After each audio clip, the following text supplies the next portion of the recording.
Voilà, donc mes chers amis, on arrive maintenant au 31e exposé avec des explications claires. Et on en a déjà parlé, donc nous pourrons passer assez vite. Mais voici les choses que Gabriel va dire à Daniel. Le bélier que tu as vu et qui avait des cornes, ce sont les rois des Mèdes et des Perses. Est-ce qu'il est possible d'être plus clair? Certainement pas. Le bouc, c'est le roi de Javan. Alors Javan, pour nous, ça ne nous dit pas grand-chose, mais ça signifie la Grèce. Donc c'est extrêmement clair aussi. La grande corne entre ses yeux, c'est le premier roi. Si je vous interroge, vous me direz tous, le premier roi chez les Grecs, c'est Alexandre le Grand.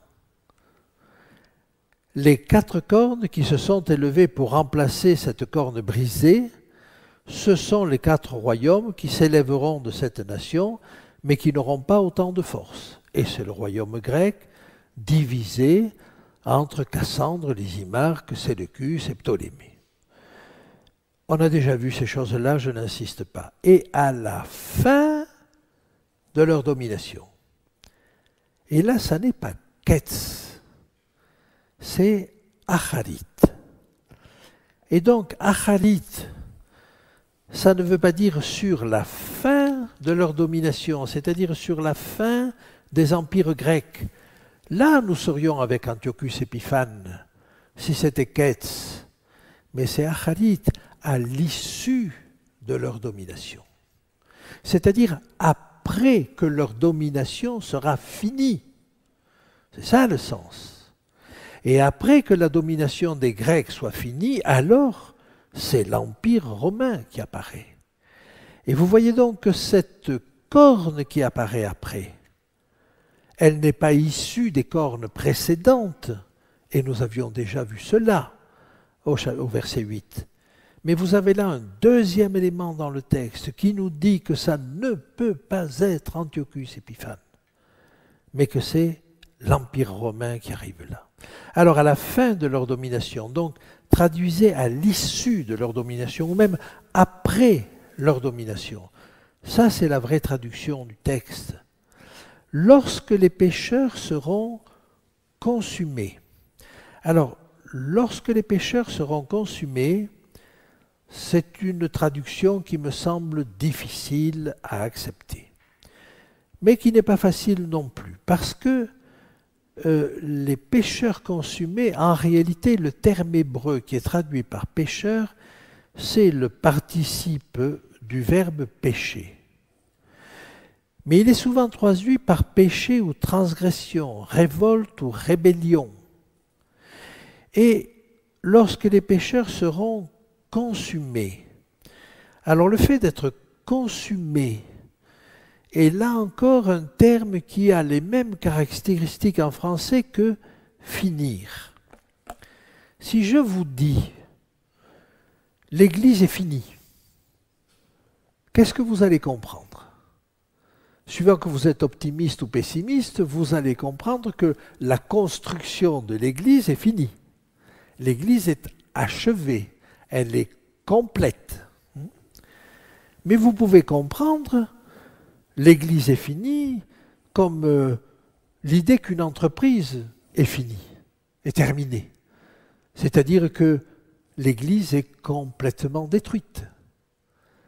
Donc vous voyez, vous pouvez donner à finir à la fois le sens de complet, mais le complet peut être dans le bâti ou dans la destruction. Eh bien, le mot qui est employé là en hébreu a ce même double sens. Alors on a traduit par consumé, c'est-à-dire fini, mais fini, achevé. Achevé, ça a encore un double sens, c'est-à-dire complètement éliminé. Alors qu'il me semble que le texte veut nous dire autre chose.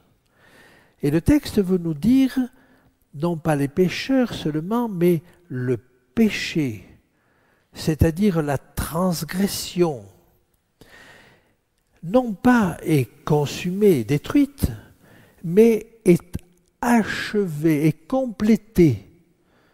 Le terme signifie être complété. Alors il doit y avoir des traductions qui le disent, mais pour amener le péché à son comble, si vous voulez. Voilà comment il me semble qu'il faut traduire cette chose-là. Et vous voyez que le sens est différent de ce qui nous est donné là.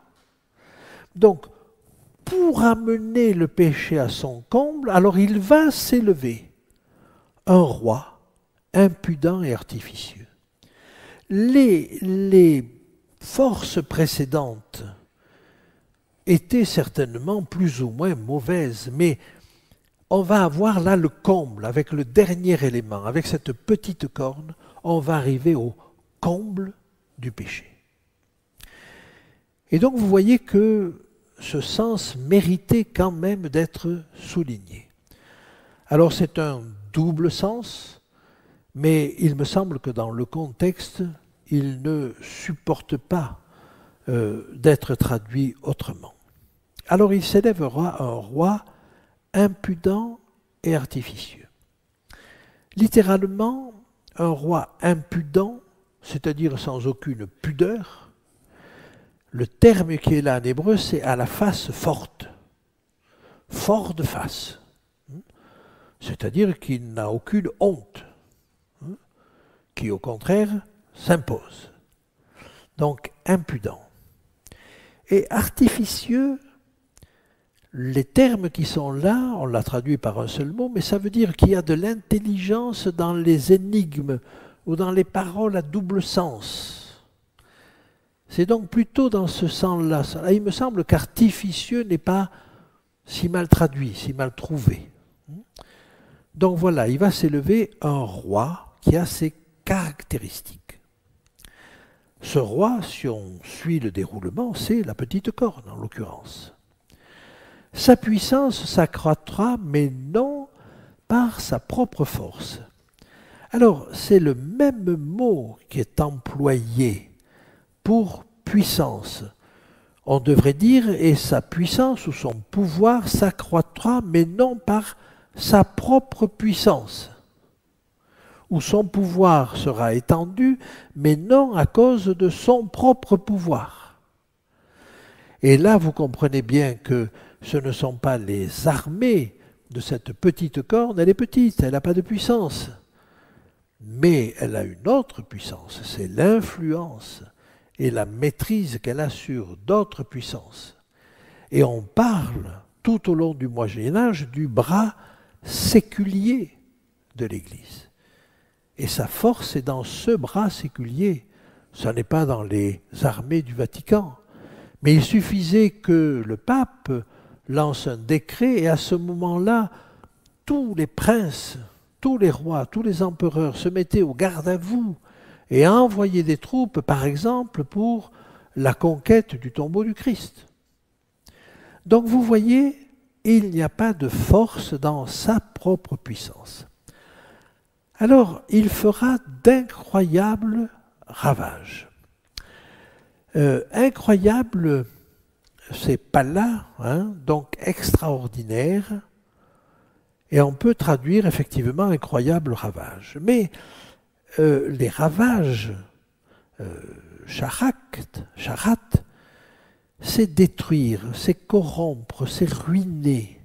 Alors c'est ruiner, mais c'est la corruption. C'est-à-dire qu'il va entraîner la corruption de ce qui était merveilleux, de ce qui était extraordinaire. Et on peut comprendre que bien des choses qu'était l'Évangile ont été corrompues par cette puissance du Moyen-Âge. Il réussira dans ses entreprises. Alors, le premier mot, réussir, c'est tsalar et c'est courir, avancer, c'est prospérer. Et il va montrer ou causer de la prospérité, et dans ses entreprises, c'est le mot haza qui signifie faire. Donc il montrera une grande réussite. Bien, il détruira les puissants et le peuple des saints. Et une fois de plus, détruire, c'est détruire, corrompre, ruiner. Mais on dit les puissants, le mot veut aussi dire les nombreux. Et il peut signifier aussi bien les puissants que les nombreux. Et par conséquent, il va ruiner, il va souiller beaucoup de choses. Il va corrompre beaucoup de choses. Voilà ce que, me semble-t-il, nous dit le texte. Et il va même corrompre le peuple des saints. Donc, le verbe est employé 2 fois dans ce passage. Et comme si la destruction des choses merveilleuses se poursuivait jusqu'à détruire de nombreuses choses et jusqu'à y compris le peuple des saints. La même construction se voyait dans la vision elle-même, avec une atteinte d'abord du sanctuaire, mais qui se prolongeait, et vous vous rappelez, en sus du sanctuaire était donné le peuple de Dieu. Donc voyez, le fait de s'attaquer à une vérité, à une chose merveilleuse, ça n'a l'air d'être que d'une erreur théologique. Mais cette erreur théologique, et le texte est en train de nous le dire, va entraîner tout le peuple derrière. Voilà, me semble-t-il, l'explication que Gabriel est en train de donner à Daniel. À cause de sa prospérité et du succès de ses ruses, il aura de l'arrogance dans le cœur, et il fera périr beaucoup d'hommes qui vivaient paisiblement, et il s'élèvera contre le chef des chefs, mais il sera brisé sans l'effort d'aucune main. Alors, on peut comprendre tout le premier passage. Il réussit. Ça lui réussit. Tout lui réussit. Et donc, on parle du succès de ses ruses. Et il a de l'intelligence, on l'a vu, sur les choses qui sont à double sens. Il aura de l'arrogance dans le cœur. Il fera périr beaucoup d'hommes. Ai-je besoin de rappeler les croisades, les inquisitions, les bûchers, le massacre de la Saint-Barthélemy, on pourrait en citer bien d'autres. Mais mon propos n'est pas de rappeler toutes ces choses-là. Mais il fera périr beaucoup d'hommes qui vivaient paisiblement et qui ne demandaient qu'à vivre paisiblement. Et il s'élèvera contre le chef des chefs. Et vous vous rappelez qu'il était question du chef, mais il était question du chef qui avait le service perpétuel, le service du sanctuaire. Et donc il va s'élever contre le chef des chefs. Et là vous comprenez que cette expression, comme le roi des rois, s'applique à Jésus en particulier. Comme nous l'avons déjà vu, je ne reviens pas là-dessus. Mais sans l'effort d'aucune main. Alors ça vous rappelle quelque chose. Ça vous rappelle la pierre qui se détache de la montagne sans le secours d'aucune main. Mais qu'évoque pour nous sans le secours d'aucune main? Sinon, le fait qu'aucune main humaine ne le provoque et que donc c'est l'œuvre de Dieu. Sans le secours d'aucune main. Dans Apocalypse 13, nous avons la synthèse des 4 animaux, je vous en avais parlé, et nous voyons que cette forme de puissance n'a pas de force en elle-même. Elle grandit non par sa force, et elle tombe sans le secours d'aucune main. C'est-à-dire qu'à la fois sa croissance n'est pas liée à sa propre force, mais sa chute n'est pas liée non plus à la force de l'homme. Et son émergence comme sa fin sont dirigées par Dieu. Et la vision, verset 26, et là, de nouveau, nous allons voir apparaître le mot marée. Et la vision marée des soirs et des matins. Donc dans la vision générale, Chazon, vous avez cette partie-là, la vision des soirs et des matins, marée. Mais pourquoi? Parce que celui qui a donné le renseignement des soirs et des matins, des 2300 soirs et matins, c'est Christ. C'est une apparition divine. Et donc c'est une marée dont il s'agit est véritable. Pour toi, tiens secrète cette vision, Chazon, c'est-à-dire l'ensemble de la vision générale, où il a vu Jésus bien sûr, mais où il a vu Gabriel, mais où il a vu le bouc et le bélier. Donc ça c'est Chazon. La partie simplement où il a vu le saint parlant, ça c'est marée. Quelle est cette apparition donc des soirs et des matins? Il s'agit probablement du personnage, un saint, qui annonce la durée des 2300 soirs et matins. Maintenant, j'aimerais revenir sur cette chose, la vision est véritable. Cette vision véritable, c'est un mot que nous retrouvons, et vous vous rappelez quelle avait été la question de Daniel au chapitre 7. Qu'est-ce qu'il y a de vrai dans tout cela? Et l'ange lui a répondu ce qu'il en était pour le chapitre 7.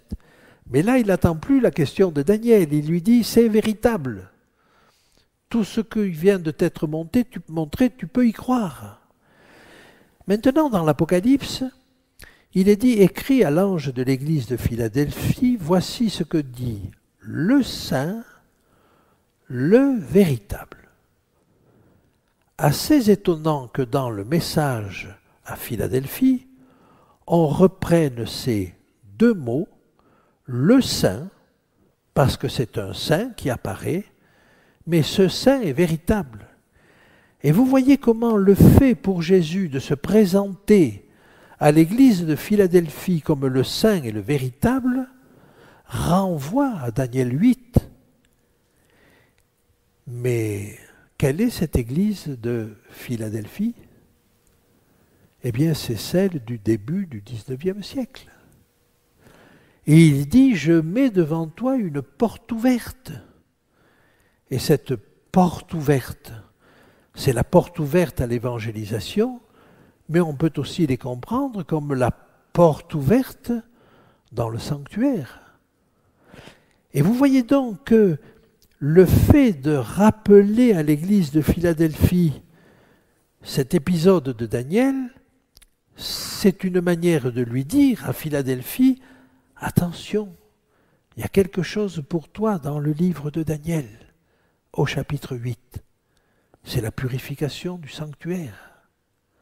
Il y a quelque chose à comprendre. Et effectivement, les hommes de cette époque-là n'ont pas tout de suite compris cela, mais ont fini par le découvrir. Et voyez comment le texte fait le lien entre les deux. Je pourrais vous dire qu'il y a, de la même manière, un lien avec l'église de Laodicée. Voici ce que dit, pas le saint, le véritable, l'Amen, le témoin fidèle et véritable. Et vous voyez que Jésus va se présenter à l'église de Philadelphie et à l'église de Laodicée comme le véritable. Eh bien, il me semble qu'il y a là une allusion à ce texte de Daniel. On comprend ainsi que le premier saint du verset 13, c'est-à-dire le parlant, est Jésus, et il se présente à Philadelphie avec les clés pour ouvrir. Tiens secrète cette vision. Et là, il lui dit, tiens secrète, n'en parle pas, car elle se rapporte à des temps éloignés. Et donc il l'avertit. Attention, ça n'est pas pour tout de suite. Pourquoi lui dit-il ça? La confirmation va arriver avec le chapitre 9. Mais Daniel est dans quelle disposition? Avec le chapitre 8, il est à quelques années de la fin de la captivité. Nous sommes la 3e année de Belshazzar. Et il compte les années. Et il sait très bien que Jérémie a annoncé une captivité de 70 ans. Donc il s'approche de la fin. Et avec le chapitre 9, on va avoir une activité de recherche de la prophétie plus intense encore de la part de Daniel. Donc il sait que la prophétie approche de son terme. Et son espoir, et c'est ce qui va se réaliser, pas tout de suite, mais son espoir, c'est le fait que le temple soit rebâti, soit reconstruit, que de nouveau puisse avoir lieu ce service du matin et du soir. Parce que dans son cœur, dans sa pratique, il a gardé cela. Et on lui dit, ce dont je te parle là, c'est pas ça, c'est autre chose. Ce dont je te parle là, c'est quelque chose qui se rapporte à un temps éloigné. Je ne te parle pas en quelque sorte de la reconstruction du temple. Je te parle d'autre chose. En réalité, il fallait qu'il comprenne qu'il lui parlait du sanctuaire céleste, dont le lieu sera déplacé. Déplacé parce qu'il est au ciel et que cette force, cette petite corne va le ramener vers la terre. Mais il lui parle déjà d'un sanctuaire céleste. Bien évidemment, je conçois que Daniel ne pouvait pas complètement le comprendre. Et au chapitre 9, Daniel va se replonger dans les prophéties de Jérémie et reprendre cette étude. Et il va espérer plus que jamais la reconstruction du temple. Mais vous voyez, là on l'avertit. Tiens secrète cette vision, car elle se rapporte à des temps éloignés. Elle se rapporte au temps de la fin. Alors, là j'ai fait allusion au Maître Saint et véritable dans l'Église, le message à Philadelphie et le message à Laodicée. Mais quand les âmes sous l'autel crient « Maître Saint et véritable », ne croyez-vous pas qu'ils font appel, ils évoquent ce saint et ce véritable, ils s'adressent à Jésus. Mais ils parlent de quoi? Jusque à quand tardes-tu à juger? Vous vous rappelez la question de l'autre saint? Jusque à quand va durer la vision sur la vision sur le sanctuaire dévasté? Jusque à quand ça va être? Et là, la question est la même. Jusque à quand tardes-tu à juger? La purification du sanctuaire, c'est le temps du jugement. Et nous aurons l'occasion d'y revenir. Mais vous voyez que l'Apocalypse fait des emprunts et des allusions permanentes à Daniel. Les âmes sous l'autel ne font que demander au saint et au véritable ce qu'il a annoncé en Daniel 8 et qui va se réaliser au terme des 2300 soirs et matins. Alors, j'attends donc tenir secrète, c'est arrêter, garder secret, c'est un impératif, la vision et non cette vision. Elle se rapporte à des temps éloignés, nous en avons déjà parlé. Moi, Daniel, je fus plusieurs jours languissant et malade. Puis je me levai et je m'occupais des affaires du roi. J'étais étonné de la vision et personne n'en eut connaissance. Et donc cette vision, il ne l'a pas écrite tout de suite. Et ce n'est que tout à fait à la fin qu'il va l'écrire. Et donc il est probable que Daniel a écrit tout cela et il l'a mûri et repensé dans son cœur et il l'a écrit vers la fin de sa vie. Alors, la vision ne parle pas du royaume éternel, je vous l'ai dit, nous sommes à la fin du chapitre, mais si elle ne parle pas du royaume éternel, c'est qu'elle n'est pas complète. Et donc il faudra bien, le chapitre 9, elle n'est pas finie, elle appelle un complément.